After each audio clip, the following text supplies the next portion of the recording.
just don't bust my balls about the clap all the time, but it helps. Here, Hey Rob everybody, is it's Rob with the Ridley from clap. National Fire Radio. We're here in the studio with Tucker and Jeremy. Hello. Our guest tonight is Michael Conroy from the Axmen. Michael also is on my group at work, so I'm also his lieutenant, and very happy to have him. He's my unofficial senior man. And Joe said it's okay to call him that.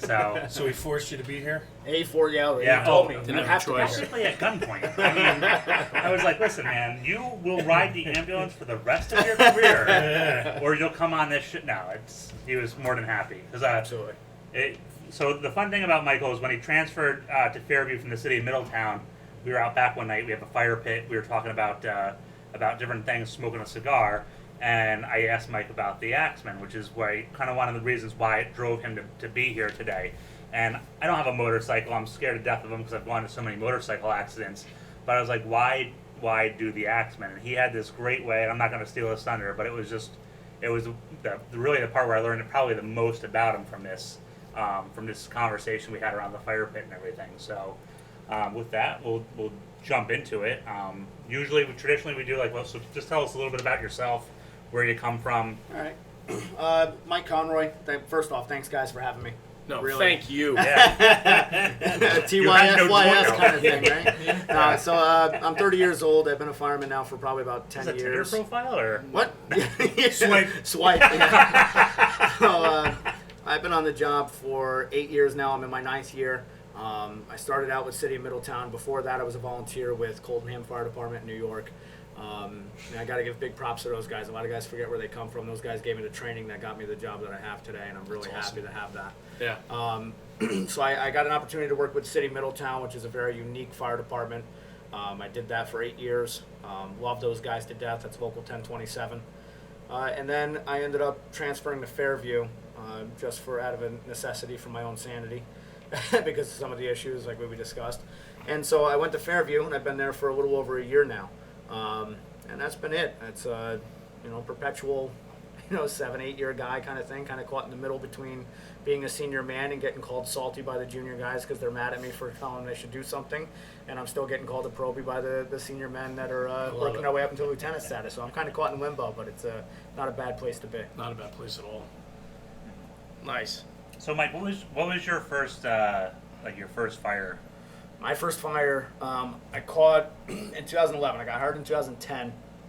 I got out of the academy in October of 2010. I want to say my first fire was November of 2011. It was at 234 North Street in the city of Middletown. I came in third due. It was on the second alarm. So we had engine 2, engine 5, truck 1. And at the time, truck 1 in the city of Middletown was a tiller. It was operated by Dave Guattari and Matt Castle. And I believe they had a third guy, which was very rare. Right now in Middletown, you won't find a second guy on a rig, but at the time on truck 1, it was a tiller, so they had 2, and they actually had a third guy, which was a huge rarity. Truck 3 was out of service. I believe they had Jason Kainu running in the officer position for them. Engine 2 was operated by Theron Atkins, and engine 5 was run by Kai Oxford, who's beautiful. I love that man. So My Kai, right? Yeah, Mr. Kai. So they pulled up to that, and they saw it was a second alarm. I love it. They come pulling up to this thing, and it was I want to say it was a 2.5 story wood frame construction. It was a little elevated because on that particular street, as they come in, there was probably 12 to 15 stairs on the exterior of it just to get up to the front door. They were on North Street, and North Street at that particular point in the city is on a pretty high elevation, so they had quite a stretch to make up those stairs. So they rolled up and saw flames rolling. I'll never forget that. This is a really cool lesson for me. Dave Guattari, my lieutenant at the time, pulled up to it, and and I still remember it because I was sitting up at engine 6. Engine 6 is a single engine house, so I was by myself up there. And I heard him go out to a structure fire, so I immediately, ears perked up, and I sit there and now I'm going to listen and hear if it's actually anything good. And I hear Dave come on in. This is truck 1 to headquarters. Headquarters on. Can you give me a second alarm? And I was like, is he running like a radio show, or is he like calling a second alarm? Like, is he legit? Like, what's happening right now? So when he called that, like, I knew just by my run book, hey man, I'm rolling into this then. That's where I'm coming in. So I jumped in the engine and they called me down to it. As I was coming down, to the call, you know, I was listening to my radio because when it comes in on a second alarm, basically, you listen to the chiefs, you give them a call as you're getting closer to let them know you're coming in, so they can give you a better idea of where to come in. There was a couple different ways I could have come in that day. They told me to come in off of Church Street and hit the hydrant at Church Street and North, and that's what I did. Brought that in, charged it, and got an extra supply line into those guys. And then I just kind of sat back and watched. You know, you kind of get into an awe. You know, I was sitting there and looking back, wow. And at the time, being a junior man, Kai went up and did his thing off engine 5, and he said, you know, here's my pump, you know, kind of thing. So I got to sit back. It's really, really odd how that works. I ended up, as a junior man, being the guy running the pump, which was kind of cool for the second due engine that was there. But that was my first one, and it ended up, unfortunately, being a fatal fire, but the guys got a good knock on it and did a good job. Awesome. And when was this first fire? There's a door apparently. Was this first when was it that you realized hey, this is awesome? Like this is what I like. It clicked for you. Like you're in a spot. All right. So that actually brings me back to volunteer days. So and I'll step back even further. So when I first started hanging around a firehouse, now I'm a 4th generation firefighter. I never wanted to be a fireman though. You know what I mean? At the time, forced it. Right. It was a family. Wait until midway through the story. Not even that. So at the time, I didn't want to be a fireman. By the time that I was 16, 17 years old, my dad had been out for years. My grandfather and I never really talked about firefighting because I was 14 when he passed away. So we never had an opportunity to talk about it. He was a volunteer with Middletown for 60 years. So when by the time that I started hanging out and I had moved into that area where Coldenham was, my brother wanted to get involved with it. He's a couple years older than me, so he had joined, and he kept on nagging me. You got to come down and hang out in the firehouse. You got to come down and hang out in the firehouse. And I really didn't want to do it, but we started doing it. I started coming down. We'd play poker every once in a while. It was just like that old school firehouse mentality. We sat around the table. We either had a couple beers or a couple of coffees. We watched Rescue Me on Tuesdays because that was what we did, and we played some cards. And we had it was an awesome time that we did that. And then one day, the guys kind of gathered around similar to this, and they said, "Hey, you're going to join." And I was like, "I don't think I'm going to do that." And one of the guys blocked the door and said, "No, you're going to join. Here you go. Fill this out. You're joining the company." And I was like, "Guys, I really don't." They wouldn't let me out. I was there for 3 hours before I was like, "Fine, guys." And I ended up signing up, and that's how I started being a volunteer. And I ended up falling in love with it just through the training, the camaraderie, the brotherhood that I felt there was huge for me. And a lot of that is probably because a lot of the older guys, it was their kids that were there, and so there was a lot of, hey, you shouldn't be doing some of the things that you're doing, but we did it too, so have some fun, guys. So there was a lot of that, and we had enough a nice core group of young guys so that we enjoyed going to training together. We enjoyed, every day that we were there, we just sit there.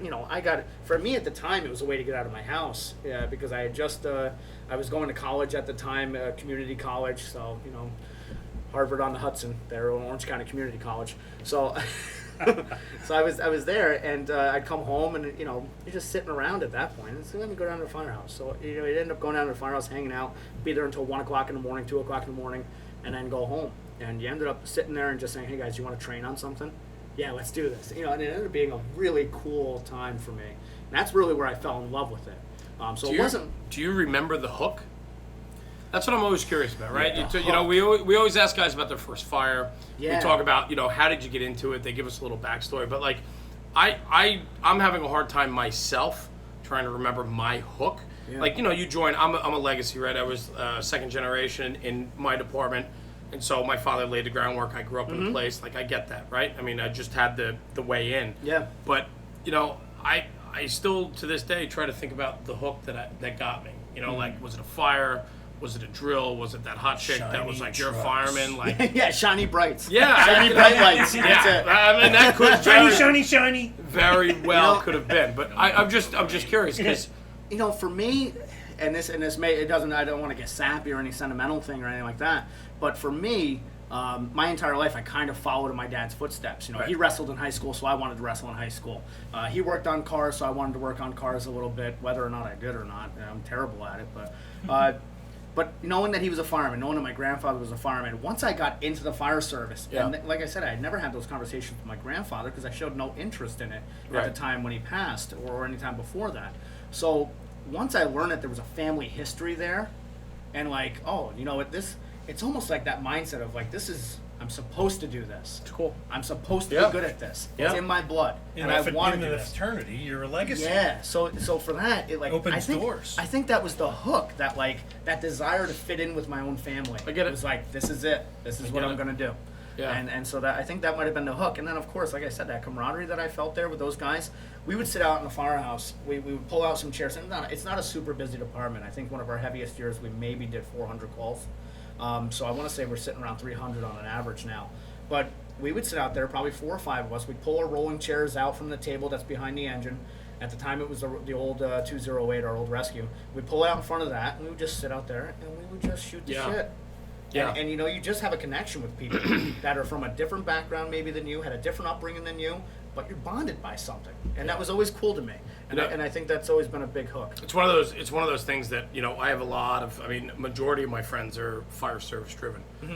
But then I have my other group of friends that mainly were my wife's friends that were not, Oh, yeah. and had nothing to do with the firehouse. And they have a hard time understanding, and I find this so unique, is that I can have a good friend in the firehouse that's 18 years old, and I can have a good friend in the firehouse that's 90 years old. I And that, continuously. right, and there's no difference between them. Yeah. They're not treated differently.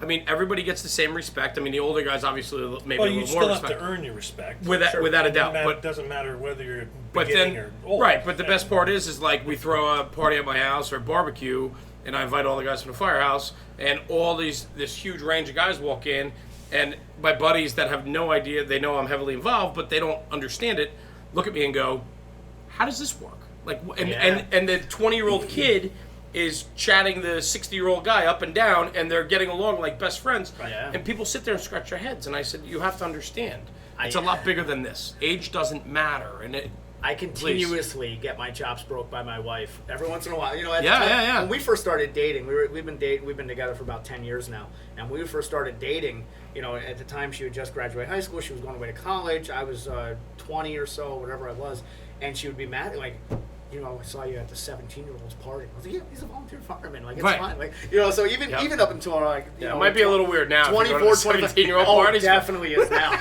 But now, you know, 24, 25 years old at the time, you know, she'd still be upset. You know, how do you know these people who are 20? Without a doubt. My brother's age kid, or, you know, her little brother, who's now no longer little at all, but at the time, her little brother, who was 18, 19 years old while we were in our 20s, I knew some of his friends just because they were in the fire service.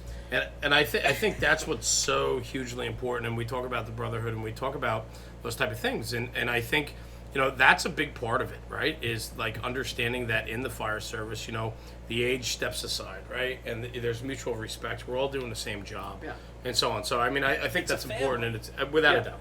And Without a each doubt. house is its own family within the giant fraternity. And it builds a social maturity. You wouldn't have the 20-year-olds being able to talk to the 60-year-olds if it weren't for the fact that you come into the firehouse and there's a 60-year-old sitting over there that's done it all, seen it all, and I can sit here, and obviously you have to have the right mentality, but you say, hey man, tell me this. So how did you do that? And I couldn't agree with you more, because outside of the fire service, where else are you going to get a mix like that that's actually going to be able to And intertwine? they'll integrate, which Right. they don't usually. You know, the older guys are going to keep their Right. stuff close to the chest. And I think it's I'm not giving incredible. it away. I think it's a fantastic dynamic that can't be lost, and it has to, you know, it has to maintain. When it really drives what we do here on National Fire Radio is trying to make sure that we don't lose that, because Right. it's like, it was really like one of the things I was just, you know, I jokingly tell people all the time, they're like, where did this idea come from to do this podcast? And I said, well, Jeremy pretty much said, hold my beer, I gotta make a phone call, but like, it seriously was that. It was that kind of easy. like, hey, I have this idea, Right. and this is what I'm worried about, and every time we talk, like, we're talking about this stuff, and it's just,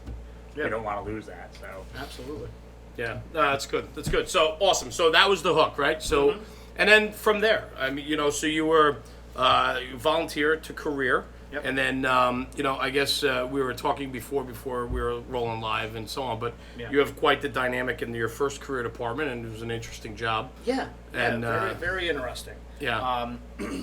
Like I said, I got to give a shout out to those guys in the local 1027. Those guys are going out there and they are working a lot of times in the first 3 to 4 minutes by themselves, and they are busting their backs. Those first 5 minutes are so critical on a fire call, and those guys are, for instance, a structure call that we go to. You're throwing 2 engines and a ladder in the street. That first 2 guy, and in the department, there's 7 companies. There's 1 guy per apparatus that's assigned to it. So you're sending 2 engines and a ladder. You got 3 guys that are showing up to that call. First 2 engine is making sure that line's at the door. He might be doing a 360. He might be just trying to get an idea if there's still people inside. And then he's going back to his pump. If he has an opportunity to get his own supply line, he's doing it. If not, he might call into the second 2 engine and let him know where the supply line is. Because that engine 2 guy that's coming in, it's his job to bring the supply in, one way or the other. If the first 2 engine doesn't have it, that's your job. Second 2 engine, you get us a supply. So either that's a forward way or a reverse way, but you do it. Get it done, kind of thing. And then the truck guys are really going in and doing their quick search and grabbing the line and going in and running the interior operations. So it's those guys are getting they're getting their backs broke every day. I have to think though that we've been chatting about this for quite a bit now, and to give us the rundown, I mean, you're talking about a structural fire arriving with 2 and 1. Potentially with 3 guys, right? You're offset by volunteers in that department, right? Sure. So it's career staff, combination department, offset by volunteers. But we know volunteerism is on a lull.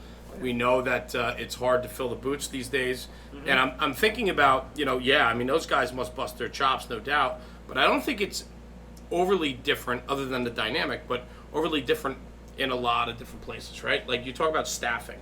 Mm-hmm. Right, even you guys, where you guys are together, Rob, and you're the boss on your tour, but you have 4 guys. Right. Yeah. 6 in a daytime, Monday through Friday, and 4 every time else. Right. Yeah. And I can lose 2 of them to an ambulance call, and then be going on fire with just 2 of us. And I think that's more the norm than the New York City 6 and 5, or these smaller cities with 4 in a truck, 4 in an engine.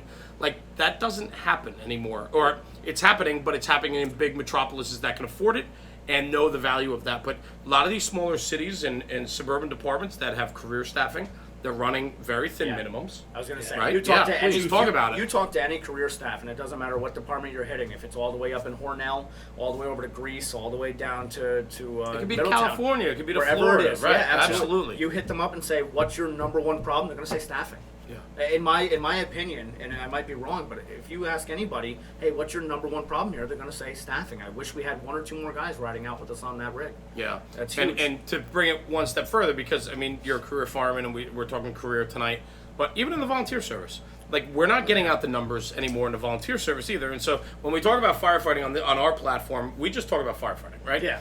But what I'm getting at is this, right? Whether career or volunteer, it seems like we're doing more with less these days, and that, especially in staffing. Yeah. And so, we should probably talk about some of that tonight here. How do we combat that? What are we doing? How in Middletown, right, where you were, right? Yeah. I mean, your original career department. You could have been on scene by yourself, responsible, fire showing 2 windows, and you're responsible for water, wet your line, get in there, put water on a fire, and then search while the fire is knocked. I mean, and that can all happen within 3 minutes on arrival before your second 2 even gets there. But that can happen anywhere now, right? But part of it is also the way you set up your vehicles. So, especially if you're light staffed, things should be in progression of kind of how you're going to pull them, so you don't have to think that without a doubt. hard. Sure. You're just going through and you're in the door. Well, but volunteers should be doing the same thing. Agree. And I agree. I think of one of our coworkers who worked in another small village municipality down in Westchester County, Portchester, and he came back, but unfortunately the guys that were down there got laid off. But they didn't have any kind of say in their rig setup, so like they got a demo unit essentially from a manufacturer, and they're like, "Hey, here, make this work, and you better be efficient at it." And it's like, I was blown away. I was like, wait, so because the one was a Pierce puck. Here it is, trying to make stuff fit in it. And this guy, well, not only that, but like he had to stretch a line off this truck and then off this engine and then repack it by himself. And if you've ever seen that configuration, that's not easy. Yeah. Like, so it's nuts. It is, and I think though that it's so prevalent these days, and I think we have to admit what we're dealing with, and we have to be realistic about the fire service that we have today. We're not all, I sit on the volunteer side, and you hear about 4 guys, 5 guys, 6 guys on an engine. I'm like, when is that happening anymore? Right. It's not. Right. It's not. And and a big part of that, I still volunteer. I haven't been very active in a long time. But when I was at my most active, one of the biggest arguments that I had with some of the people who were in charge was I said, you can't run out of the building when you hear structure fire and all this stuff, which is, obviously that's our bread and butter and we should be excited about that and we should be wanting to go to those things. You can't run out of the call and just say, we're responding because it sounds good on radio time that we got out quick. Right. And I feel like we struggle to survive sometimes as fire services in the area. That you want to get out quick, you want to have response time, you want to be on scene quick, and all of that nonsense, which is fantastic. But in a volunteer service where you're pulling up to maybe the firehouse and then jumping on a rig, which in Coldenham was the case, maybe wait. It's an unpopular opinion, but take a second. Maybe if there's a laptop there in the passenger seat, look up what you have as the officer that's jumping in that seat. The driver, who probably should know the district better than anybody else, if he's driving the rig, should understand that property and get an idea of what he's got going into his head, and take a step back and breathe and wait for one or two more guys to get on the rig, rather than run out with two. And that way you're not throwing 4 or 5 pieces of apparatus on the scene and clogging up the streets for mutual aid that you might need with 7 guys on scene. And but leaving some guys back at the house because right, they never because got it on the vehicle. always happens. Yeah. It always happens. You go to Yeah. a structure fire. There's 10 people on scene. There's 30 people back at the house. 15 of them were sitting there waiting, and the second dude pulled out in front of them. And that happens a lot. So I think it would be. Like I said, it's an unpopular opinion, but sometimes sit back. I don't think it's unpopular. Well, it's also safety too. It comes down to making the right decision, and somebody's got to be in the seat to make that decision. Yeah. And what I found is being an officer, it's really hard to make the right decision sometimes, and it sucks. Yeah. And you're like, wow, like when adulting's hard, this is even harder. But Yeah. you have to do it. And Yeah. That's certainly not easy to make that call, especially when you know it's a fire call. Like I said, we all get excited about that. We want to go to that. That is the flashing lights. It's not even the one on the rigs. It's the fire. We want to go to that. I agree with you, and I agree. Sometimes the right decision is not the popular decision, and more times than not, it's More times than not, right. yeah. But the other thing I wanted to hit on too is I'm just thinking of my own situation. The last fire I ran to, the last in district job that I went to, it was a daytime. I happened to be off that day, and man, I mean, you want to talk about doing more with less.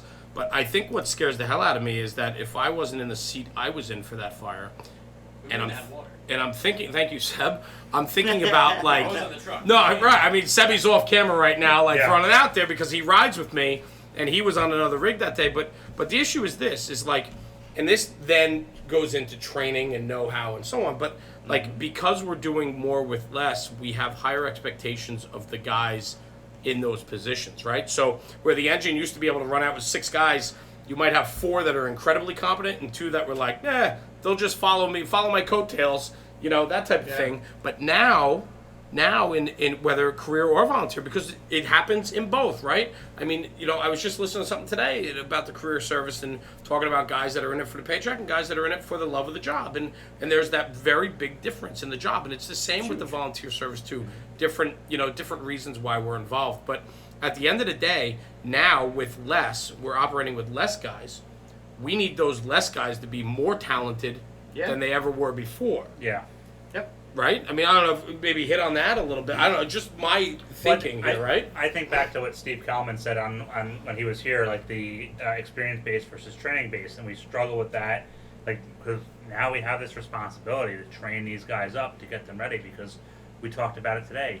Our senior firefighter in Fairview, by the seniority list, has 7 years on the job. And, we talked to Bobby Eckert, and he's talking about this huge turnover that happened in Jersey because of Chris Christie and all his pension reform. And, like, it's, and we know that the experience isn't there because we're not running the jobs like they used to. But being realistic about the job today, right? And being realistic and saying, listen, you have the probability of, okay, you want to be a pump operator, you want to be a driver, you want to be a chauffeur, then this is the job that it entails. But guess what? You don't get a helper.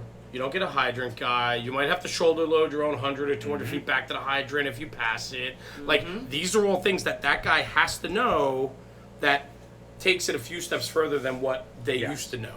Yeah. Like, hey, stay with me. The officer, hey, probie or junior guy, like, stay with the driver and get him set up, and then he's like, do this, do that, Shit doesn't happen anymore. Yeah. So, but anyway. Okay, so Sorry. No, that's awesome. We're veering That's off, what it's all but about, right? it certainly is. It certainly is. But I want to capture your story too. So we got your hook. We got Middletown where you started. Then you ended up looking for more. Yeah.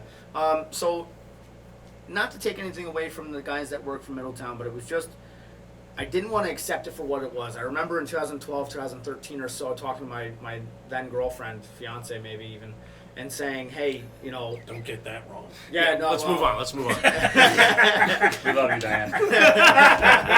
Hey, her name was still Diane. Let's really move on.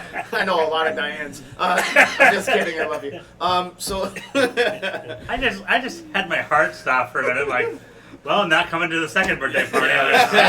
It's over. You go live on that one. yeah. So I remember sitting there back in the day, in 2013, I want to say it was, and I remember telling her, I said, do I want to be like one of the guys that's going to sit here and fight and try to make change and be disgruntled as shit in a job that I love when I'm, 20 years on, 30 years on, like I was watching some of my senior men and my lieutenants be, or do I want to leave and do I want to get out while I can? And I said, do I, and even at that time, and I still feel this today, I miss those guys more than anything in the world. I love those guys that work for 1027. And, there's not a day that goes by that I'm not reminded of a story, that I'm not reminded of one of those when I'm at work or when I'm off work. It doesn't matter.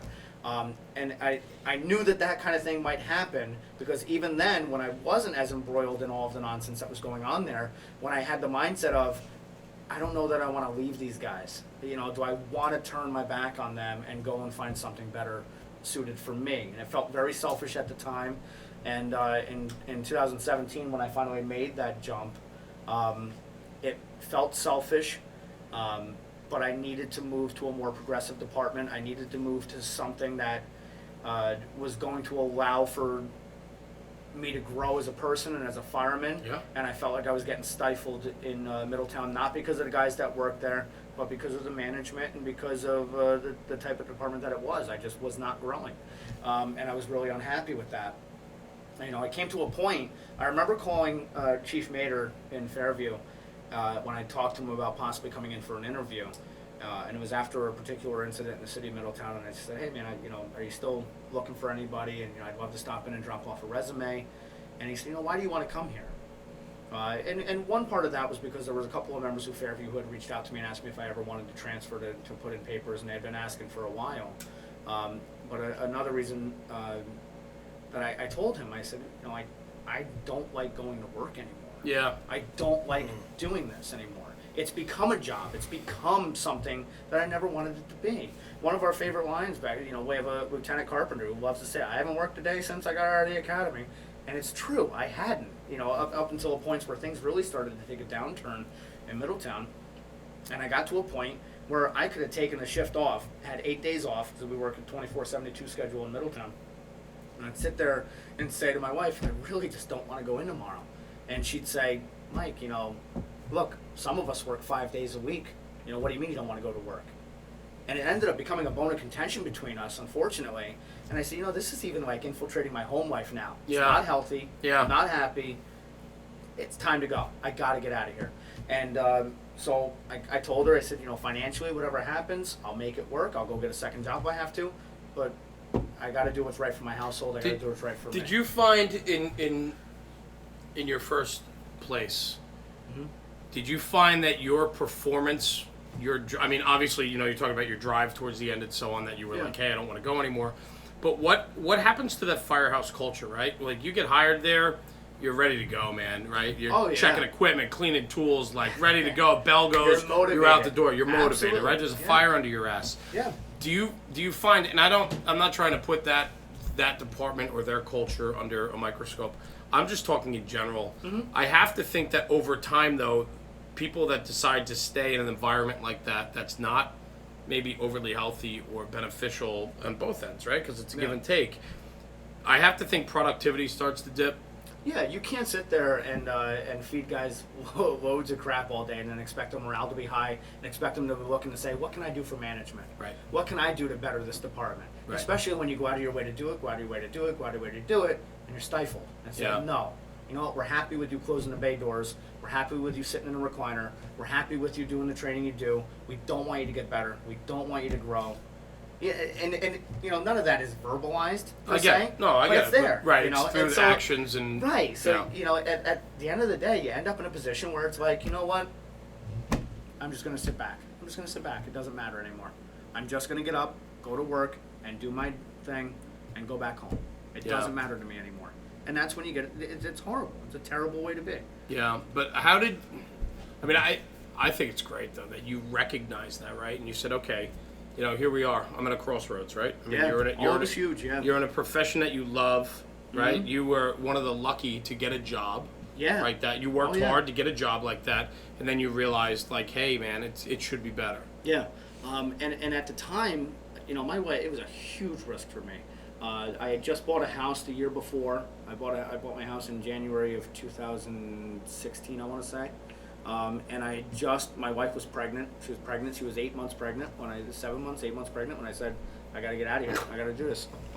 So it was when, you know, opportunity. You don't wait for circumstance for opportunity to knock on the door. It just You're right. happened, and it happened, and I said it's time to do it. And so she was real nervous when it came time to do it, and I know that she was, and I said, hey, look, I'm gonna make it work. Either Yeah. through overtime or picking up a second job or whatever I Sure. have to do. Sure. But this is going to happen, and it needs to work. For the love of the job. Yeah. And for your own sanity. Yeah. Absolutely. Right. Well, and I think too the other part is that, like,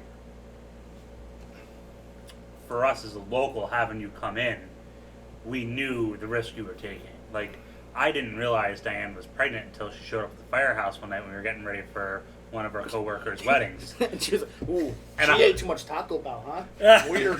Don't ask her if she's pregnant. You don't do And, that. and I'm like, and I'm like thinking to myself, I'm like, wow, this guy's like, she's 8 months into it, and he's gonna like switch insurance plans Yeah. and everything else. And I'm like, and I'm in the back of my mind, I'm like, man, is this guy gonna be okay? Like, what are we gonna? And then like the guys themselves are like, all right, like we know this baby's coming, so like we're gonna have to like make sure that he gets the time off that he needs and stuff. And you got, I got 3 weeks. mutuals? Yeah, I got 3 weeks worth of mutuals from guys. I maybe took 1 or 2 shifts off during that entire period. At the time, I was working day shift, so it was a 10-hour shift. And the guys really stepped up and did the right thing by me. And that was the first time. They certainly did so a little later too, in my short tenure so far with Fairview. But yeah, when Diane had the baby, there was no ifs, ands, or buts about it. Guys were, hey, let me step up to the plate and work for you. And I think I would have gotten the same thing in Middletown. I don't think that ever was a... Knowing the guys that I've met from Yeah. from you and from Middletown and seeing them in the 3rd District meetings, I Yeah. know you would have gotten it. But Yeah. it was just because I you don't had think little, that would have little never time on the been the books. issue. But yeah, the guys from Fairview certainly welcomed me with open arms and allowed for me to have 3 weeks off with my wife and baby girl. So that was awesome. Yeah. It was huge. I'm sure. But so you leave. You start a new career. Yep. On pins and needles and nervous and all these big changes in life, and then and here you are. Now it was what, 2017? Yeah, July 2017, I went to Fairview. So you're Just over a year now. probation is a year, or how do you? So probation generally in Fairview was a year long. The chief had told me at the time, because of my years on was Middletown, that he thought maybe he'd give me a 6-month probation. And then I started getting fairly active in the union pretty quickly, and he had heard a rumor that I might run for an officer position in the union, and so he pulled me in, and the chief did the right thing there too. He said, hey, I understand you might be running for office in the union. I said, yeah, I'm going to do that. And he said, all right. He said, if in the event that you get elected, I'll end your probation in December. And so I ended up doing a probation of 4 months. And he said, the reason being, he didn't ever want to put me in a position where I had to speak about topics. Yeah, I get that, and I respect that. Yeah, and that absolutely. was really cool. Of him And it to was do a that. solid move. I Yeah. mean, Absolutely. nobody pressured him into it. So Right, like, right. Yep. That was a No, but one-on-one then, conversation. But then between you know, him and I. I mean that kind of sets the tone too. Then about the way the place is, Yeah. right? Because you're coming from one place that you didn't feel the support. You didn't feel Not at all. So right. I was blown away. Within my first month of working for Fairview, the chief started this new thing called Coffee with the Chief. And so what he would do is he would come in plain clothes once a month, once a week after the officers meeting, and he'd come in and he'd buy breakfast for us, and he'd just sit at the table and say, all right, guys, there are there's topics that are in the front room that don't make their way to the back room. There's topics in the back room that don't make their way to the front office. I want to try to dispel anything that might be, not really creating that harmonious relationship. Whatever's creating some turbulence here, right. let's figure it out. And so, a lot of guys, for whatever reason, maybe haven't embraced that so much. I loved it. I love it. I've eaten it up. Because even if in that time I wasn't going to speak my mind whatsoever, I have no say whatsoever because I was a probie at the time. I came from a department where you walk on eggshells if you have to knock on the chief's door and walk in, because there's just a difference of mentality, a different mindset walking in there. And not only that, but there's always this underlying animosity that for whatever reason neither side can really get over to, hey, can you guys tell me your concerns about the department? What can we do to try to work towards progress and making this place better? Yeah. And it was like, yeah, mind blown, yeah, right? Like, so holy shit, that where was am cool I? to me, and I loved it. Yeah. So I was really taken back by that. I managerial skills is huge, right? I mean, you're talking about any job. It doesn't have to be the fire service. It's anything, right? Mm-hmm. When you have good managers, and this goes from, the senior guy in a shift to the formal manager of a lieutenant or captain up the line, right? Culture in the firehouse inherently is designed, I think a lot of it starts at the bottom and goes up to the top. And I think the bottom drives the real passion in the firehouse, right? To me, the guys on the bottom, right? Your newest guys to your guys that have a couple years in the seat, if they're gung-ho all the time, right? They're going to push their higher-ups majority of the time to do better for them. Where guys get, as they go up the line, they get a little more comfortable. Sometimes they slow down a little bit. Yeah. But if the guys on the bottom keep pushing, right, the guys on the top tend to react favorably, right? Not all the time, but most of the time in management, right? Mm-hmm. So I know in my own company, if my employees want to do X, Y, and Z, I'm like, yes, let's do this. This is great. Like I love the wheels turning on the lower end coming up the chain. I love that. But I also know that in managerial skills too, that the top can kill morale, and I get that too. But the morale is only killed if it's allowed to be killed. Whereas the bottom guys again need to say, hold on a minute, we disagree with this. Don't kill our spirit. We still have spirit. We still have gun. We're still gun ho. So it's that, right? It's that even exchange back and forth, right? There's a lot of that. And you Go know ahead. what the healthy mix is there. Please. You have that healthy mix of junior men, and this is in volunteer and career staff. You have those young guns that want to go and check their rig right away. They want to go and make sure that they're squared away to go out to their calls and stuff like that. And then you have the officers who might be coming in and grabbing their first cup of coffee for the day. In the volunteer side, you might have the guys that don't really participate in the rig checks anymore because, hey kid, I've been there, done that, and everything's supposed to be in its place. I know every nook and cranny of that engine. So you have that kind of thing, and you'll have that back and forth. What you do need is good senior men. You got to have that mold. That is the cream in the Oreo. So what they do is when these guys are catching shit from the officers, they stifle them and tell them, hey guys, just relax. I'll talk to them a little bit, because they have that working relationship. In the career side, they're the guys that got hired with those guys and didn't make officer because they didn't take the test because they didn't want to and don't want that weight on their shoulder, or they just got passed up and said, all right, hey, I'm still doing my job. And they're doing the right thing. But those guys, they're close. They're always going to be close. So, and from management down, when they say, hey, why are the junior guys doing this? They understand it still, because those senior men, if they haven't made officer yet, they understand that drive still, because, in my opinion, you want to move up. You want to move up, and if you don't want to move up, you want to make sure the guys on below you are going to maintain that culture that you believe in so hard. That's a good senior man. Listen, man, you played right into where I was going with this. That's fantastic. I mean, that's exactly what I'm getting at. And so, that senior man rides that middle, right? Yeah. He puts his foot up the junior man's ass. He could also kind of give it to the officer a little bit, like, hey, boss, why don't you join us tonight? Wink, wink. You know what I mean? Like, why don't you put your uniform on for that meeting? Yeah. I mean, it goes a long way. And Wait a second. No, just kidding. That was pointed. No, that's good. Thank you. I mean, that was spot on. I always looked at it from the HBO miniseries Generation Kill, and I read the book, and there was a point where the lieutenant was, it was towards the end when they were pushed into Baghdad and everything, and the sergeant came up to him, and he's like, "How are the men doing?" He's like, "They're doing pretty good. they're ready to kill everything else, like they're continuing the mission. But you just let me know if we need to start harping on that grooming standard a little bit, and I'll get on them about it. And that was really that senior man, because the senior man, like, to me, especially when it came to like my senior man Craig, who we had before, like, you know, a lot of people could say a lot of different things about Craig, but the one thing Craig knew is if I was mad about something or upset or disappointed, he knew right when to go in and say, like, hey guys, you got to knock it off. Like, Rob's up front and he's doing what he's got to do, and it's your turn to get in here and do what you got to do. Yep. And I'll never forget, like, Conroy saw one of the days where I was upset about something, and it just stepped in like that, because he was at. Right. I don't want to look at Craig Ellerkin as a cheerleader, because that's disturbing. But he was a cheerleader in the back, going like, "Come on, guys, like, let's get to." And he told me, he's like, "Hey, you sit in here. I'm going to take care of this, and it'll be okay." Yeah. And you just Yeah. you sit here for a little bit. And here's the thing, though, right? So let's bring it around a little bit to the conversation we had 20 minutes ago, where we're talking about, you know what, though? We might not have those guys in the firehouse as much anymore. Yeah. Right? Right. So now we start talking about the junior, senior man.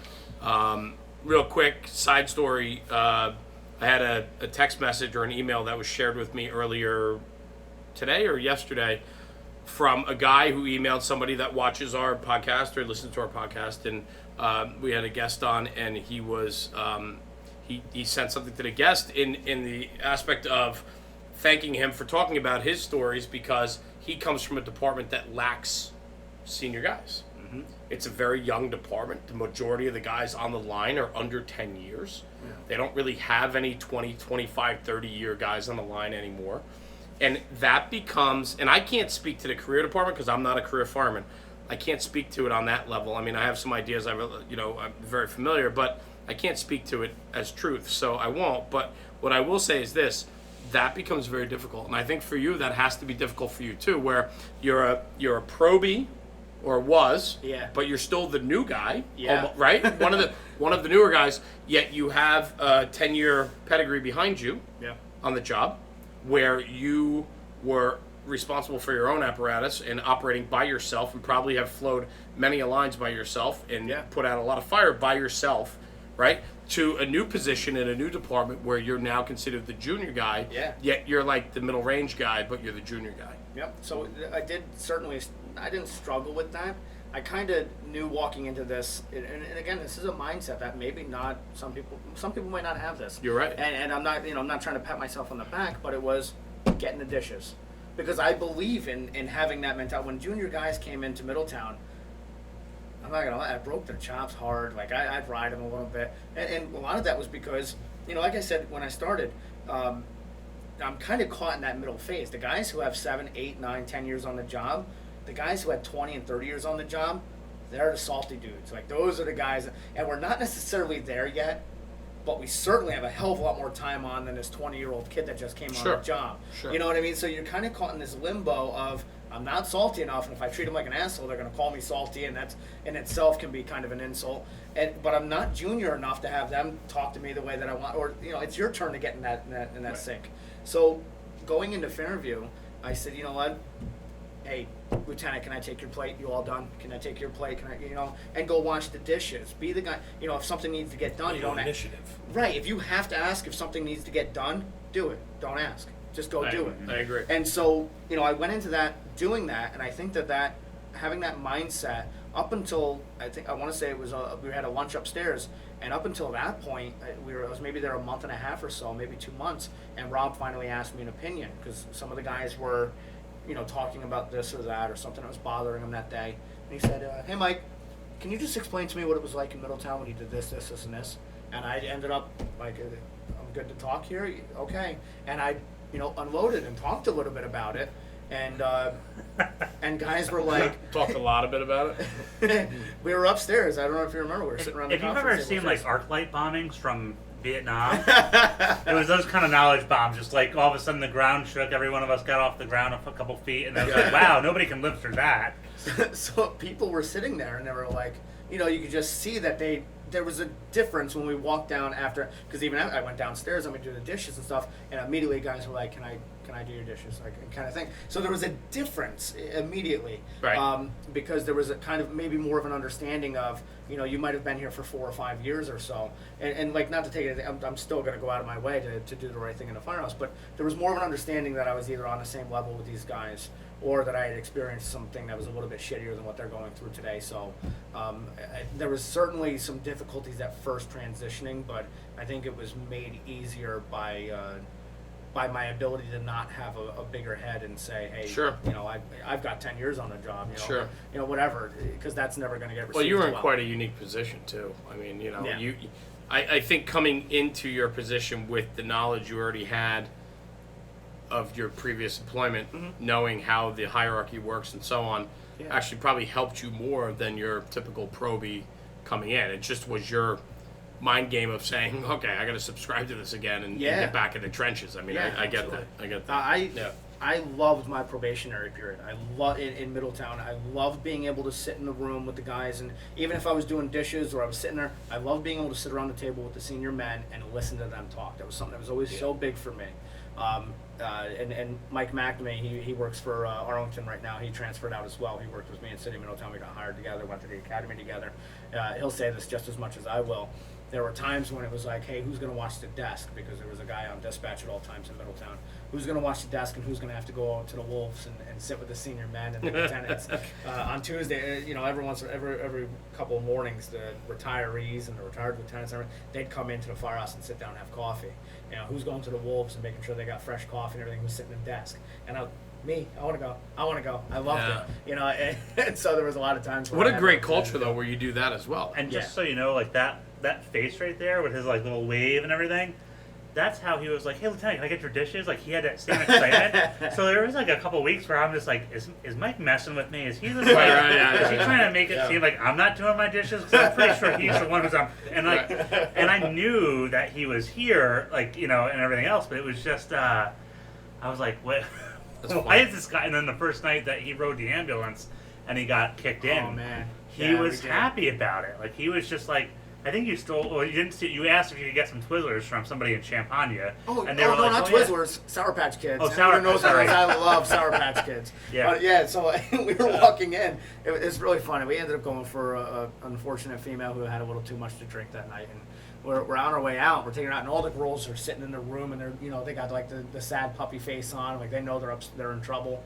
All the security guards are there. Now, as I'm walking out, I was like, "Hey, you got Sour Patch Kids in there?" Nice. And the girl's like, I mean, yeah. And I was like, you're going to give me some, right? Like, I'm helping your friend out. And she was like, and she threw them across the room, and I grabbed them and like kept walking out. Thanks, girls. I kept walking out, and it was like 3 a.m. Poor Matt Cobb was working with me, and he's not much of a morning guy, let alone a 3 o'clock in the morning guy. So he was all kinds of like taken back by my excitement just to be out and be doing what we were doing. And he comes back in the room, and he's just like, or in the back of the firehouse, he's just like, I got Sour Patch Kids, and he's so excited about this. And I'm like, just back the ambulance in. But Like that little commercial on TV where they all turn to kids. Yeah.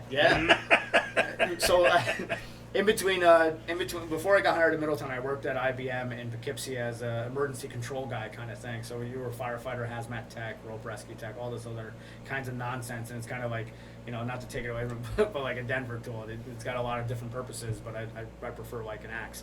I want just one thing that I want to be proficient in. Yeah. I don't need a bunch of things. I get it.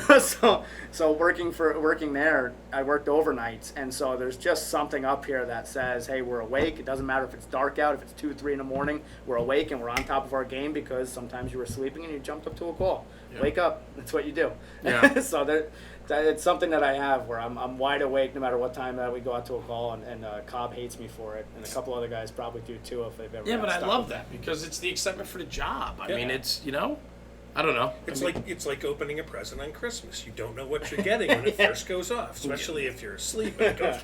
Yeah, right, Just yeah, running exactly. down there. Oh yeah. Let's get on the trucks. Yeah. That's funny. yeah, it's definitely different for me as the officer. Because I just know there's going to be a day where he's smiling and be like, Conroy, not now to smile. Yeah, stop. And he's just going to be like, he's like, frowny face, and I'll just be like, nah. What kind of got us here? Like, run into the Axemen? Because like Sure. you talked to us about it that one night behind the firehouse, and like we had a member, Bill Marshall, who was a member of the Axemen. That's my boy Blue. That's right, your boy Blue, and we would always joke with him and see like, "Oh, Bill, are you going out with the Grandfathers of Anarchy?" Right. Because we might have thought that he was Yeah. for the bike, but Mike really, and I want you to touch on that, like. So when I came over to Fairview, and you know, like that transcends departments, because we always got our chops broke over in Middletown too. Myself and Theron Atkins, he's the president of the Axemen currently. We always got our chops broke about being in the Axemen. You know, there was tons of different things. You know, you're the Axman and all this other stuff. But for us, the club was started, at least our chapter. The club itself was started in March of '98 by 12 guys, and what they were kind of searching for, and they were looking for like that brotherhood. They wanted to, and of course there was camaraderie in riding bikes as well.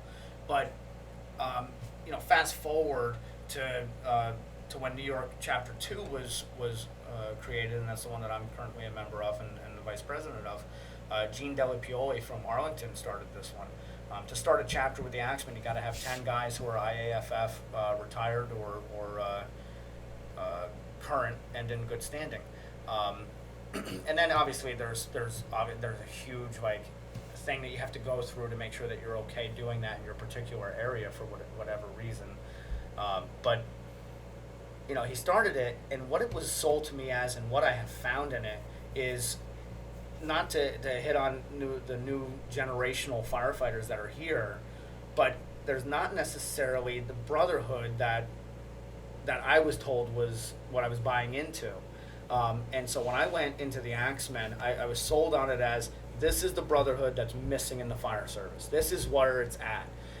And so even if you have guys that are, like I always like to call them meatball counters, or that are the guys that are always worried about what I'm going to get of mine. You know, if I call a lot of my guys up, even if they're in the Axemen, and there's a lot of them who aren't, just for the sake that they don't ride bikes, there's a lot of guys I know that I call up right now and say, hey, can I help? You know, I need some help. Like, can you help me out right now? They're gonna show up. Without a doubt. And there are also guys that are gonna give me, hey, if no one else can be there, I'll be there. No offense, fuck you. I don't need your help. You know, in this regard, don't need you anymore. But so the Axemen for me was like, it was transcending that idea, and it was just, there are some guys from Arlington, there's some guys from Fairview, there's some guys from Middletown, there's some guys from, you know, a bunch of different departments in our area, and that's the way it is all around. Like I have here on my shirt, this is New York 4. They're from upstate New York. They're from Dunkirk, Jamestown, Fredonia, and Salamanca. It's 4 different departments that are in that area. They found the guys, and much like I did, they found the good guys in the fire service. They found that brotherhood.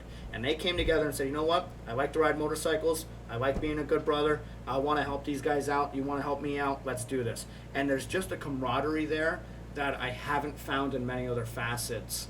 Not necessarily just in the career side, but on the volunteer side as well. And that's always been huge for me. These guys, I've been in the club now for 6 or 7 years of my 8.5, almost 9 years now on the job. And those guys, I know I could call up any single one of these guys. They'll be there. That's it. I keep going back to something you said when you first started this conversation 2 minutes ago. Mm-hmm. And you said that you got involved because you were looking for basically what you were sold on the brotherhood should be. Yeah. So that tells me that you weren't finding, or where you were was not living up to the expectations. Unfortunately, I rose a little too quick in Coldenham and ended up in an officer position way before I should have. And because of that, I was thrust into politics. Right. And that politics in the volunteer fire service, the politics in the career side of things, they will ruin you. That's where you lose your senior men. That's where you lose them, and you come in with the guy that's gung-ho, and you got the senior man that says, fuck you, kid. You know, can you go check your rig somewhere else? Can you, go away?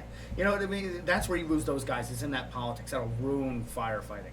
And it ruins guys. So for me, coming up in Coldenham, I had some issues when I was younger, and certainly no fault. There was some fault of theirs. But a good amount of that fault was me being 21, 22, 23 years old and doing stuff that I probably shouldn't have done, but getting, disenfranchised from what I thought it was going to be because of politics and nonsense and arguments over state law, this, and how many guys do we have to take the rig out. firehouse lawyer. Yeah, absolutely. Like I said, we've had this conversation, Rob and I, a couple times sitting around the firehouse. This kind of conversation can get handled by guys who have 3 button-down suits, Yeah. 3-piece suits, and they get paid a lot more money than we do. We're gonna sit around here and say we know what we're talking about. That guy got paid to go to school and do all this stuff. He knows what he's talking about. We don't. So, for at the end of the day, let's call them. Let's stop talking about it. But is some of what you were looking for because your father was in the fire service and some of the things he came back to the house with, maybe? And- Like I said, by the time that I was even of age to have an idea of what a firefighter was or fire department even was, my dad was never involved. He had stepped away. Fortunately, he had some issues that made him step away from it, for whatever reason, we never really talked about it. To this day, we still haven't had many conversations about the fire service. He gave me a big old hug when I got hired. He, gave me a kiss on the cheek. I love you, kid, and stuff like that. But for the most part, we still haven't talked much about a lot of the firefighting stories that he might have that would be of value to me. So I came into it. What really, my big base of like the Brotherhood was that volunteer side, and where I got from that, which I still am really close friends with a lot of the guys that I grew up with in Coltonham. And then when I went to Middletown and started working there, when I went to go transfer, I called up one of my guys who had transferred before me, and I said, what's the hardest part of this? Like, how do you leave the guys? And he said, Mike, the guys that I want to be in touch with still, I'm in touch with still. Yeah. And that's not to take away, like, for instance, like a guy like Steve Taggart, who I haven't talked to in a couple of weeks, maybe months. Not to take anything away from him, I'd love to talk to him again. So there is that where you just kind of lose contact sometimes. But there are guys, I don't really care if I talk to Yeah, them. but those are the guys that you pick up that conversation. And it's you like were it never talking- happened. Yeah, exactly. Absolutely. Yes, without a doubt. Absolutely. So that I think that's big. So the Axmen themselves, I mean, there's probably a lot of people that don't know who or Yeah. what, but it's a motorcycle club. Yeah, it's a made up, motorcycle like club. you said, Yep. made up of firefighters. But you do charitable work as well. Most of us. So the Axman MC, over its 20-year history, has done over $1 million in charitable donations, and a lot of the departments or a lot of the Axman chapters that do this, a lot of them take up their burn foundations, that are in their area for either the firefighters or widows Right. Club kind of thing. So a good amount of them are 501c3s. And so it's a big charitable organization. We want to That's give great. back to our community. It kind of brings us back to that idea of volunteering to make our community better for ourselves. Yeah. You can't just sit back and say, I can't believe this is happening in my neighborhood. You say, what can I do to be proactive in this neighborhood and make it better? So a lot of these chapters are going out of their way to hold one, if not multiple, charitable events throughout the year to raise money for something that they believe in. Right. So it's big. How many chapters are there in the United States now? So there are 30 chapters across 13 states. Our furthest one west is in Washington, and New York is obviously the furthest one east. And where's the original chapter started? Detroit. Okay. Yeah, it's out of Detroit. How many members total do you know? I don't know off the top of my head, but yeah, it is a good. It's a high number. I know personally, like the Facebook page that we have has over 300, 400 members, something like that on it. So, Nice. All right, so How let's does chat. Diane put up with you? I don't know, but Yeah, Yeah. lots of alcohol. let's chat about Ask her, your. she'll say the same answer. We were hitting on the Axmen Yeah. and the importance that plays in your life and so on. And it's funny you made a mention about the Axmen. You know that if you needed a hand, you make a phone call. Yeah. And that's where you're getting that support, that unconditional support. Yeah. And funny, I tell this story a lot. I don't know if I've ever told it here, but my wife, the one thing about the fire service that she absolutely loves is the fact that when I travel, and I travel sometimes, often, and she knows when I'm out of town that God forbid anything happens, Yeah. it takes one phone call and Absolutely. and the cavalry arrives. Whereas a lot of her girlfriends don't have that. Yeah. You don't get that from your private friends, and I mean private like And not civilian always, friends yeah. that are outside of the fire service. So yeah. Yeah, a lot of times, I mean, even calling up some of these people, I'll reach out to them. I went to Ohio a couple years back, and I just went onto our Facebook page and said, hey, look, I'm coming through Ohio. Anybody around? Everybody? And immediately I got hit up by a couple of people. Hey, if you're in this area, stop by this firehouse. Stop by this. If you need to stay over, you can stay at our clubhouse, kind of thing. Nice. The guys were just overly welcoming, which is Yeah. fantastic. That's cool. And when I talk about like my guys, so New York 2 is a little bit smaller of a chapter than some of, especially the mother chapter in Detroit and a couple of the other ones here and there.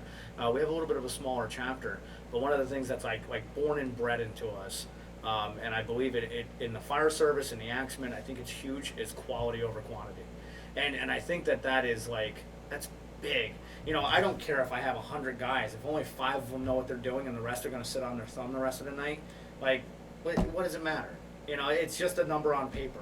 But so for us, I'd rather have 10 guys that know exactly what it means to be a brother and know exactly what it means to be there when somebody needs you, and that are like going to step up and help out when they need to, and even when they don't need to, because not always is it me calling up saying, hey, I need some help. Yeah, without a doubt. You know, and I think that's across the board. It's not always, you know, even if it's something as simple as like, hey, Mike's been drinking a lot lately. Is everything all right with him?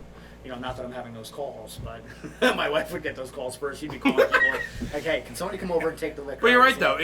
But I think that goes to the bigger concept of knowing what's going on in each other's lives, right? Yeah, like, yeah. you know, you want to surround yourself with stand-up people, and you want to surround yourself with people that, you know, you can lean on them, and they're going to lean on you. Yeah. And taking that invested interest and taking time out of your busy schedule, You're right? also with to these know. guys a lot, Right. and they know you, so they know when something's different up. changes in habits, Yeah, different changes in behavior, and they're yeah. going to ask questions. Yep. And And I think that's big. Like I said, it's not always going to be the guy that's saying, "Hey, I need some help." That you Yeah. need to call up and say, "Hey, man, is everything all right?" Yes. And I think that you have that in the Axmen. I think that that's something that you find there that you might not find somewhere else. Quality over quantity. I like Huge. it. Yeah, it makes Huge. sense. I mean, that's a mantra in life. I mean, you know, Yeah. I mean, it's Yeah, if I've got that's a whole like circle of friends kind of thing. If I've got a small circle and it's 3 or 4, 5 loyal people, right. the rest are acquaintances. Yep, You know? I agree with you. And then also you were talking about the Axemen, and I just think it's great because we've never had. I don't know anything about the group, and I've seen guys at different parties and things and so on. But you traveled to Detroit, and then you said that's the Yeah. mother chapter, or what So, did you call it? Like or? I said, in March of '98, there were 12 guys. That's where the Axemen originated. They started the group, and I mean it was 20 years ago this year. So yeah, I just went to Detroit for 4 or 5 days. I went down, went up there, over there, whichever. that way. My wife would know that conversation. We had a fun argument, not to get off topic here, but we were talking about going to Ohio once. And I have some family in southern Ohio, like almost Kentucky. Like on the borderline of Kentucky, and I made a comment that we were going to go south to Ohio. And she's like, Ohio's not south, it's west. And I was like, I mean, it's southwest where we're going, and it ended up being this big thing where every once in a while people's like, they'll be saying, "Are you guys going to talk about going south? Are you going west?" And I was like, "This conversation's going south right now." Yeah, this whole. She gets all kinds of upset with me. But it is west. But yeah. So, we went to Detroit. We spent a lot of time out there with those guys, and I'm telling you, it was. And these are active firemen on the line. And so the Axemen are it's an IAFF exclusive club. We do allow what we call associate members. For every 10 members, you can have 2 associate members, kind of thing. And that's kind of the same as having, like, to put it into perspective, having somebody who lives outside of your district. So a lot of times in fire departments, you have so many members, and you're allowed to have a certain number of members who live outside the district, by New York State law or whatever it is. So we kind of have that particular situation going on. but those people are also firefighters, right? Not necessarily. No, you don't Not have to be a necessarily. firefighter to join. Not necessarily. But again, like for instance, right now, on my cut, you'll see it says firefighters. Yeah, On their cut, it'll say AM. They're an associate member. gotcha. Not to take anything away from them, a lot of those guys are like squared away guys, and they're home runs, and they get the idea, the concept of brotherhood. A lot of them They're have home been. run, Jeremy. and squared away. Yeah. This is incredible. All in one. This is incredible. Some of them were volunteers. Some It's of like them a grand aren't. slam. Yeah. Some of them are volunteers. Some of them aren't, and it's just they understand the concept of brotherhood. Yeah. Right. And I So think they're that stand up. they're stand up guys. You know, why do we sit down on the set? I just don't get I love it. I can't wait for the Jeremy book of sayings comes out. But that's fantastic. So you do have certain guys, and it's a small percentage, but we went to Detroit, and there was a couple hundred guys there, and they're all either IAFF active, IAFF retired, or they're guys that those guys trusted enough to say, hey, I'm going to call you a brother. Right. And I think it was awesome. It was such a great time out there, just celebrating 20 years of continuation of brotherhood outside of the firehouse, either because they couldn't find it in their firehouse or because it was an enhancement to what they had in the firehouse. I just think it's fantastic that there's an organization out there that if you're not finding what you need in the firehouse, right? Because not everybody's fortunate to be in a good houses. firehouse, Yeah, right? I absolutely. mean, good firehouses, they're not They're they're becoming not harder and harder to come by. Yes, thank you, thank you. We for, have to have good people that continue all the well, things. without so a that- doubt. I mean, that's the clear right. That's the I look at going out to Utah to Salt Lake City to Station 8, and they were stand up brother and sisters. Like they, I mean, and if anybody from Salt Lake's watching, who wants to disagree, you take it up to Station 8. But they were like the crown jewel of the city because they were like, come on in, check it out. Like let's talk about this stuff and be open and honest. And I don't think that is always there. Like because. Let's face it. There's always going to be that C shift, as Brunacini used to say, right? Like, yeah. But like you know, it's going to happen. Yeah. So Yeah, I just think it's great. I think it's great that you have the ability to seek that out if you weren't getting it. You know, Yeah.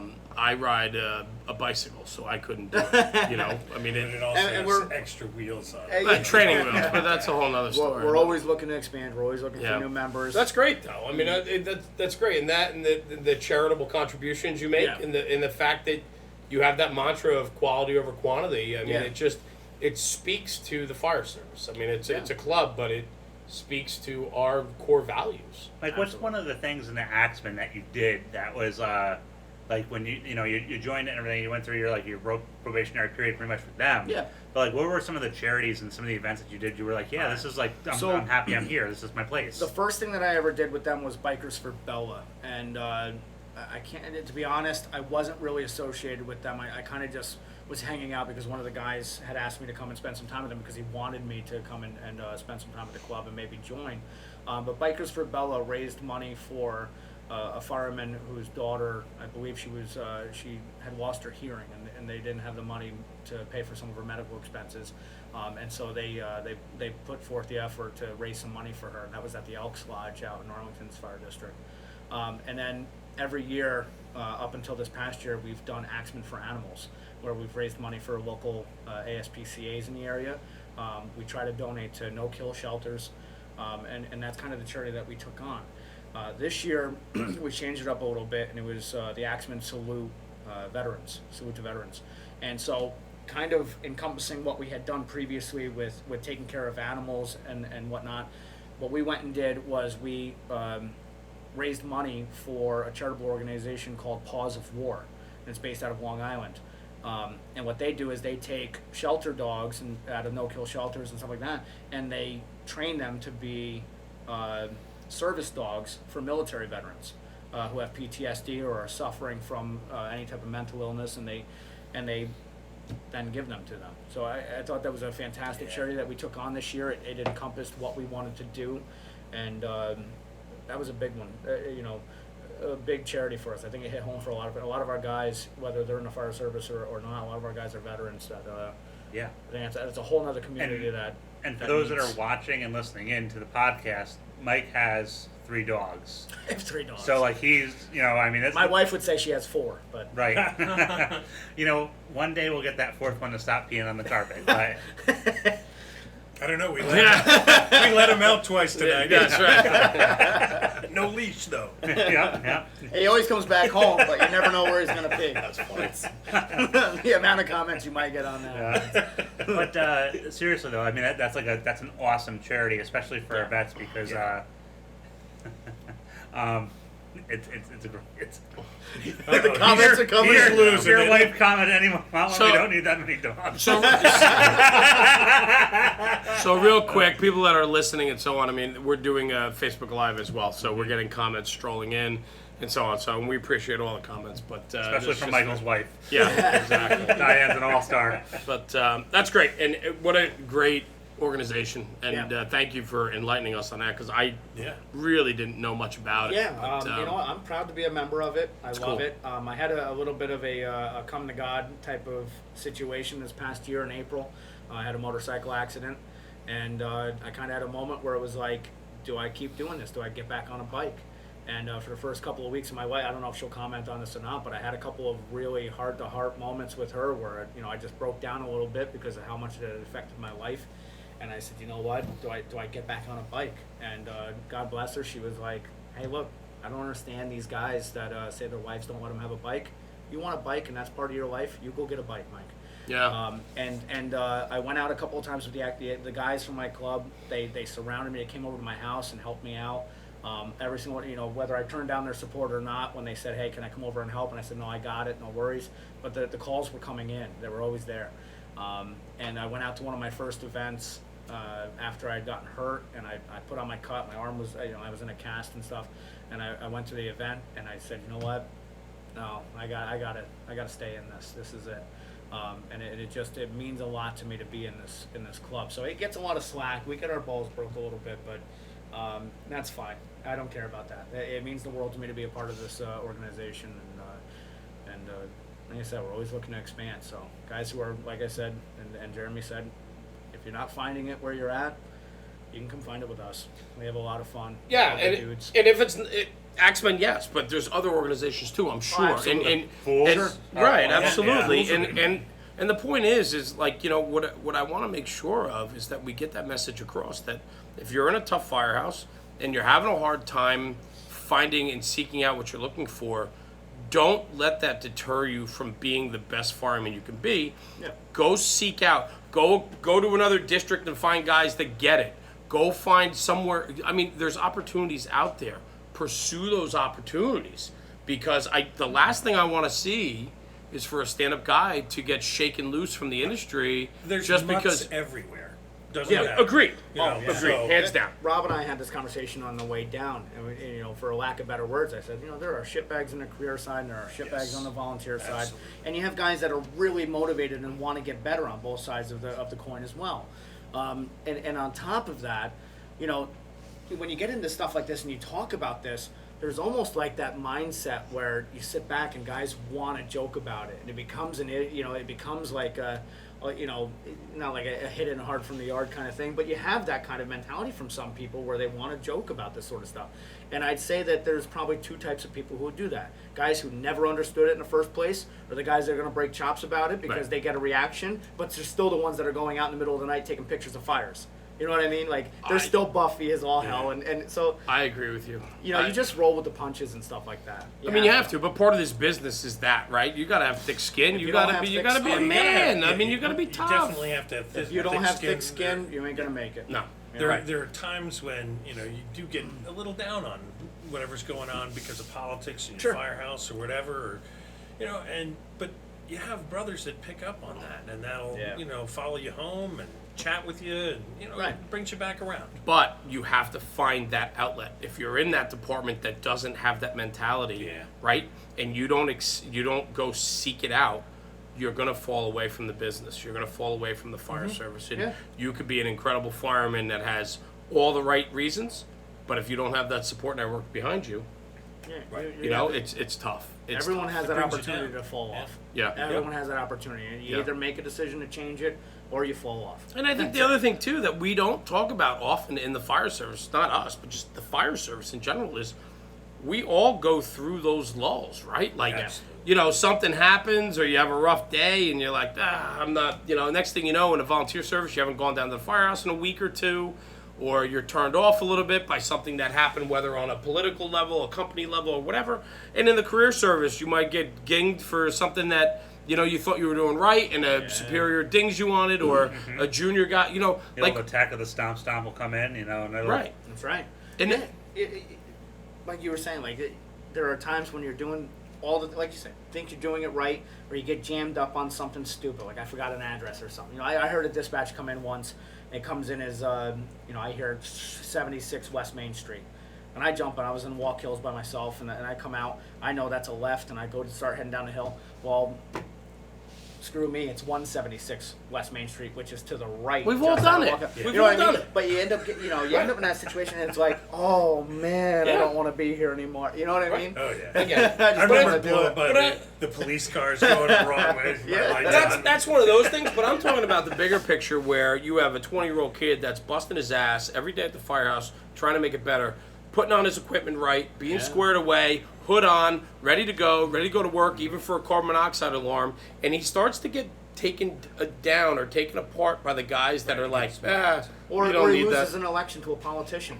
That Oh, too. yeah. You know what I mean? Right. One of those, and when I say politician, I don't mean a politician. I mean one of those Yeah. guys that's good at talking in the firehouse and good at making friends and whispering in ears in the That's back right. rooms.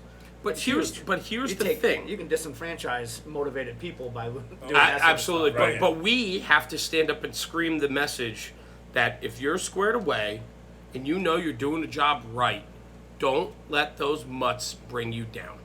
Go seek out Yeah. the Axman. Go seek out another department that has that same type of values. There's always another And- brother that can Absolutely. help you, bring Because you for under all your the wing. mutts, the Yeah. mutts don't make it. They don't stay. No. Right. Right? Yep. They don't Right. stay. They're there long enough to cause they're a cancer. Right. And they're there long enough to cause the problems, and then they disappear, and then it's another mutt that and then comes in it's- after. And then them. it's pickup. Yep. It's pick Right. back up. Yeah. You know. And they're never going to crawl in the hallway. But when I Right. absolutely, And that's the one thing that, Absolutely. like, you know, for those of us who do it, like, it's, you know, like, I don't know, there was something like, we had Bobby here, you know, we're talking about him, like, and the stuff like that, like, you know that that guy's, like, he's done it, right? Well, at least I hope so, because at this point, he's but like, Yeah. but like, you know, like, and like, Yeah. you know, my experience is not going to equal what he's got in Camden. But at the same time, and talking to him off camera, it's like, you know what? There's that understanding because we both know we've. It's that mutual respect. Yeah, It's that you know? understanding that the job is bigger than all of us. Yeah. Right? This sitting here tonight, we're just stewards of an incredible business, and we're fortunate enough that somehow our paths got us to the fire service. Yeah. Because I'm in love with this job, and so you know whether volunteer or career, I'm in love with the job. And at the end of the day, don't let somebody let you fall out of love with it. Yeah. Plain and simple. You had a tough time. You were like, screw this. I got to find something else that's going to make me better as a person. Yeah. Right? Yep. That's it. Yeah. I mean, that's it. It's just, it's hard. It's not easy. Yeah, that's not like I said earlier. There's not a day that goes by I don't think about those guys in Middletown Sure. that are fighting a good fight. But you didn't leave because of them. No. Right. Right. No, They're still absolutely part not. of your fire department Oh, family. That's Yeah, right. huge. Well, and, That's right. And I think like some of the times, like for the people who are listening out there or watching as we're doing a live stream, one of the things that was pretty unique for me is I've always, like, I got hired in the city of Poughkeepsie and I transferred to Fairview, so there's always people around. And I'm talking to Mike about his first year, and he's talking about these firehouses that he was at where it was just one other guy. And because Mike was Mike, which everybody who knows Mike is like, oh yeah, like that's Mike. But like there was one guy, like he said, like he's like he wasn't sure of him. So for his own security, because he didn't know who this kid was and the environment, he wasn't really gonna talk Yeah. to him. And it's no fault in that guy. Right. Or- At or- the time. Yeah, at the time, and and just before you jump into it, I was gonna say like, and working at that single engine house by yourself, and not being able to communicate with the guys because there's an order that you can't go down and sit with the rest of your shift and have that bond of Right. brotherhood. Yeah. And I mean, it was just Yeah, there were a lot of times I was bouncing off the walls. So when I worked engine, say I worked there for about a year, I was just bouncing off the walls up there. It's not like I'm a high energy type of person, and I'm No. sitting there and it's you know you're what not I'm high saying? energy at all, Mike. I don't I'm know. sitting there. It's 9, 10 o'clock in the morning, and I'm like, hey man, I watched a movie. I washed my truck. I washed the ladder truck or the engine. I went and I went through the entire all the compartments. I know where everything is. What do I do now? You know, and it's like it's a weekend shift. So what am I going to do? You know, and so you're And sitting you, there by you yourself. can't leave the firehouse. Can't leave the firehouse. Yeah. So for the most part, on the weekends, you weren't allowed to. You weren't supposed to go down to Central Fire. If you did, they'd start calling up. Why is Engine 6 down there? You know, which is ridiculous. But so I'd sit there sometimes, and then just kidding. But you know, sometimes you sit there. I don't work there anymore, so it is what it is. There's awesome. times you sit there and you just and you bleed off a bottle and say, hey, Lieutenant, I got to come down and fill a bottle. Is it all right if I come down to the firehouse? You go down and fill up your bottle just because you want to talk to another human being. Oh, yeah. You know, working North Street for a little bit. I had a partner. I was young on the job when I first got on. I was 22. And so I had a guy, I was 23, 24 when I finally moved onto his group and onto his shift at North Street. And the guy was really unsure of me because I was a young kid. I was a polarizing figure because I was loud and liked to joke around and have a lot of fun. And so he was like, for a long time, he really didn't want to talk to me, didn't want to associate with me. And, you know, I don't hold it against him because 30-year-old me looking at 22, 23-year-old me, Right. I probably wouldn't want to talk to me either. You know, so there's just a The difference. smile on your talent. face when you Remember say when that. get It's pretty funny. Just remember. You know, I'd like to watch from a short distance, but I probably wouldn't talk to me.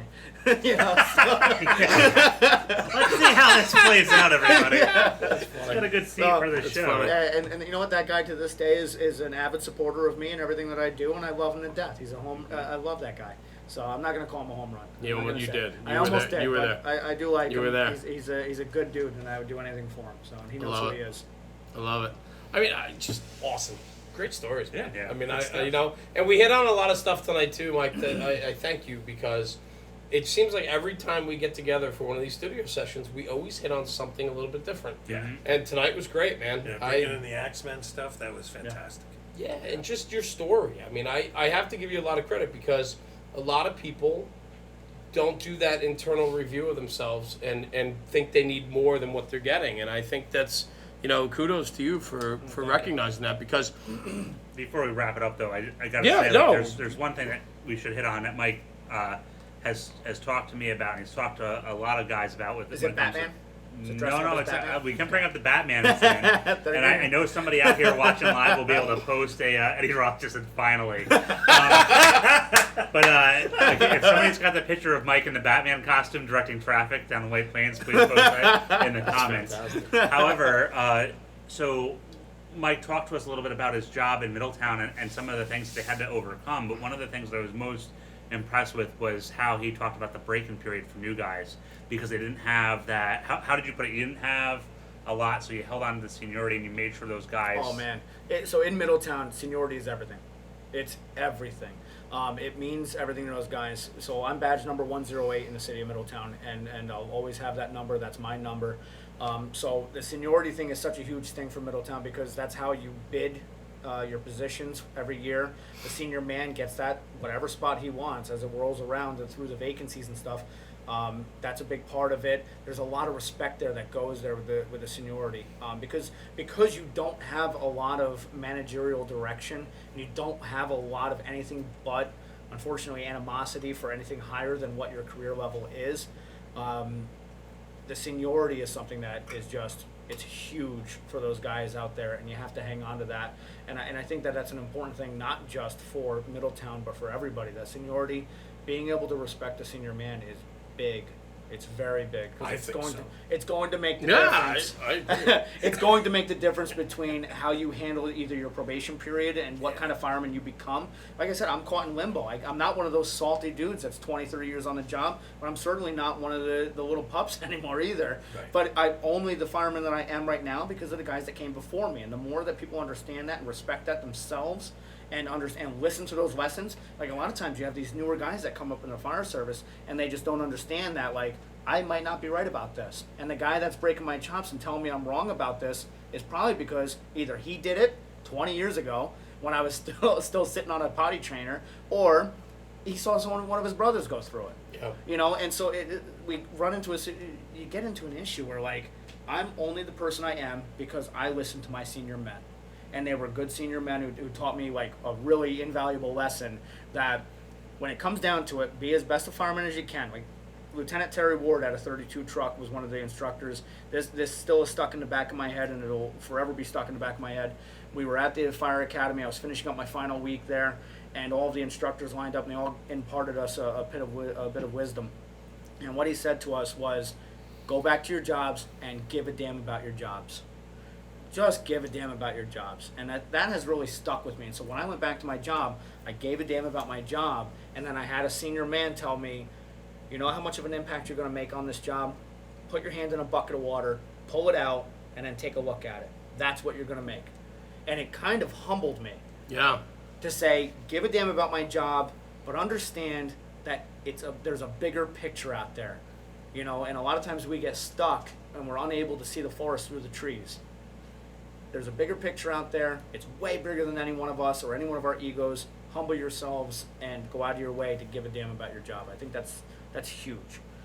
So that's where seniority comes into play. Respect your senior men and understand that seniority is there for a reason.